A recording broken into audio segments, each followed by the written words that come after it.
Tropical Typhoon, Chairman TV.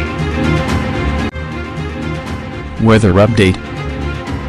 Helping homeless people. Please subscribe.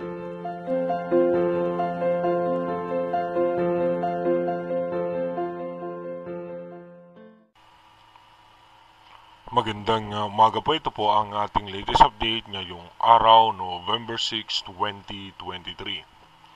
Patuloy nga pong nakakaapekto sa may extreme northern Luzon itong northeast monsoon o yung amihan. Ito nga po ay patuloy na humihina pero may mga posibilidad na araw nga po ito na biglang bubugso po ito ng malakas.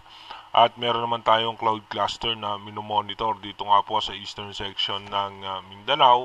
At sa ngayon ay may chance po siya maging low pressure area pero magda-downgrade po agad dyan bilang isang cloud cluster.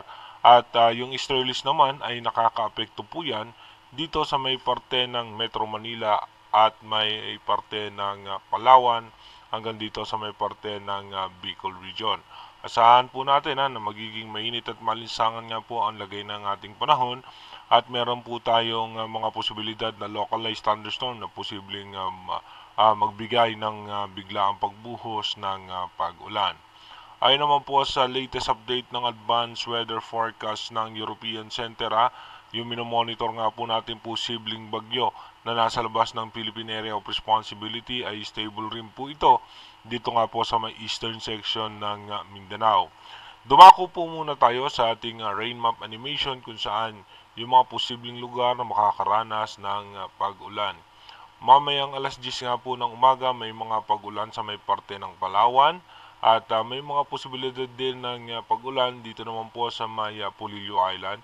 At halos malaking bahagi ng ating bansa ay magiging maganda ang lagay ng panahon.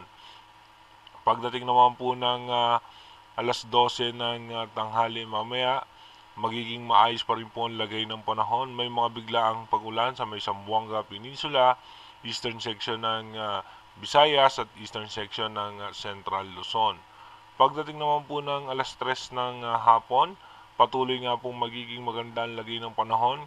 May mga posibleng mahina at katamtamang pag-ulan pa rin po tayo dito sa may parte ng eastern section ng Central Luzon, Palawan at ilang bahagi ng Mindanao.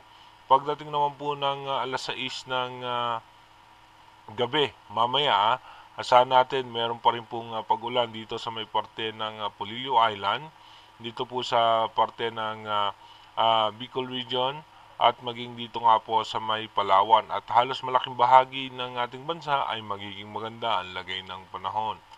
Pagdating naman po ng alas 10 mamayang gabi, may mga pag-ulan pa rin po sa may Polillo Island, dito nga po sa parte ng Quezon, northern portion ng Palawan at halos malaking bahagi ng bansa pa rin ay magiging maganda ang lagay ng panahon. Pagdating naman po ng November 7 ng alas 3 ng madaling araw, asahan natin ay may mga pag-ulan sa eastern section ng Visayas, Bicol region at northern portion ng Mindanao.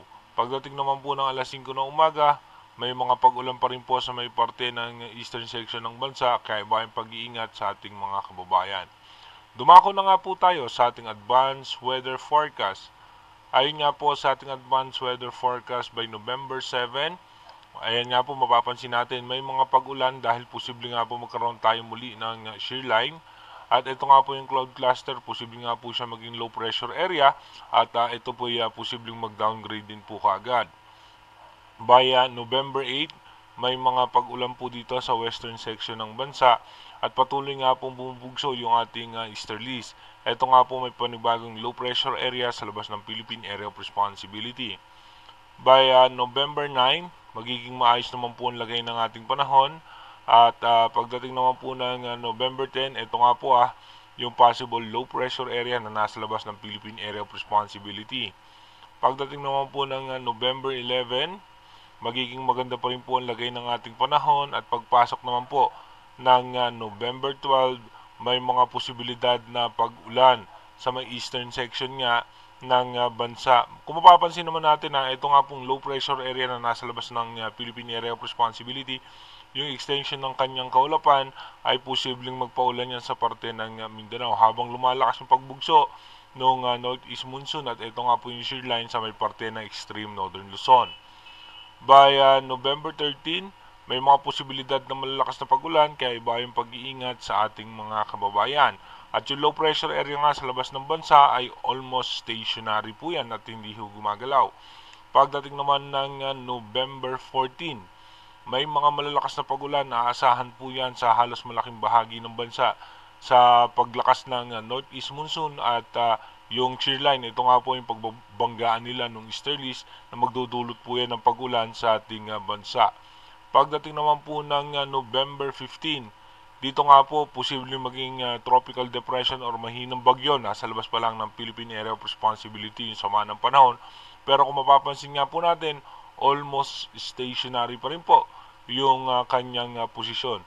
Habang yung shear line naman ay magpapaulan po yan sa ating bansa. Again, inuulit po natin yung ating advanced weather forecast is possible scenario pa lamang po yan.